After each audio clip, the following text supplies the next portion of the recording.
Welcome, everyone. Today we're going to talk about triggers, what they are, how they affect your behavior, and why understanding them is important for seeing your life from a different lens. A trigger is anything, a person, place, thing, situation, or even a thought, that brings up a strong emotional reaction or memory. It can make you feel anxious, angry, sad, guilty, or even excited in a way that leads to risky behavior. Triggers are usually linked to past experiences, things that hurt us, tempted us, or made us feel out of control. Triggers can be broken down into three common groups. People, old friends who still use, people who pressure you, family members who stress you out, or someone connected to your past offense. Places, bars, neighborhoods, or even certain houses or streets that remind you of risky behavior. Things, money, cell phones, drugs, sexual material, or anything connect to your old lifestyle. When a trigger happens, your brain reacts automatically, like hitting a switch. It releases stress hormones that make you want to cope the same way you used to, whether that's drinking, using drugs, getting angry, or engaging in old behaviors. It's not that you're weak. It's that your brain remembers what used to bring relief, even if that relief caused harm later. For people who struggle with substance use, triggers are a major cause of relapse. Common examples include being around people who still use, seeing drugs, money, or alcohol, hearing certain music that reminds you of using, feeling stressed, lonely, or bored. If you don't manage these triggers, you can slip back into old routines before realizing it. For individuals with sexual offenses, triggers can also be people, places, or situations, but they're often more subtle. Examples might include being online without accountability, viewing sexual material that pushes boundaries, fantasizing or isolating, unstructured time or loneliness.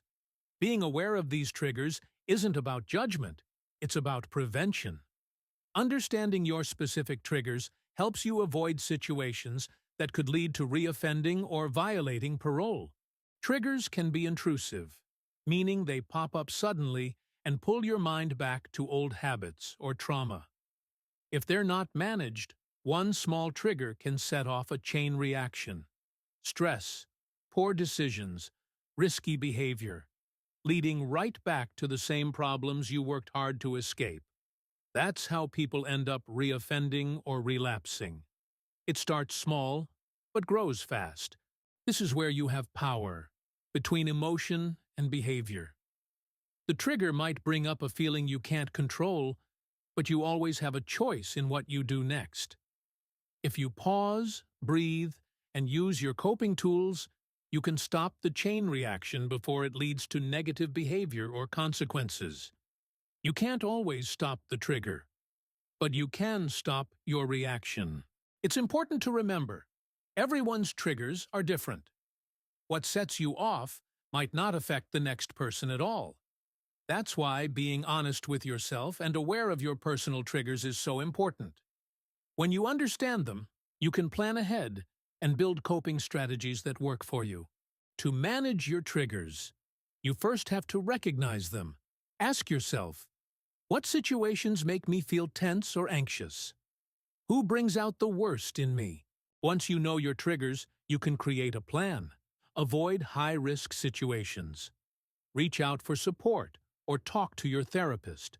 Use coping skills like breathing, walking away, journaling, or calling someone you trust. If you ignore your triggers, they can slowly lead you back to the same choices that caused problems before. Each small reaction, anger, isolation, using again, breaking rules, builds up until it becomes a violation or new charge. Understanding your triggers isn't just about staying sober or calm, it's about protecting your freedom. When you feel triggered, that's your moment of power. Stop and take a breath. Even one deep breath can interrupt the reaction. Say what you're feeling out loud or in your head. I'm angry. I'm stressed. I want to leave. Then choose a new action. Walk away, call someone, or write it down.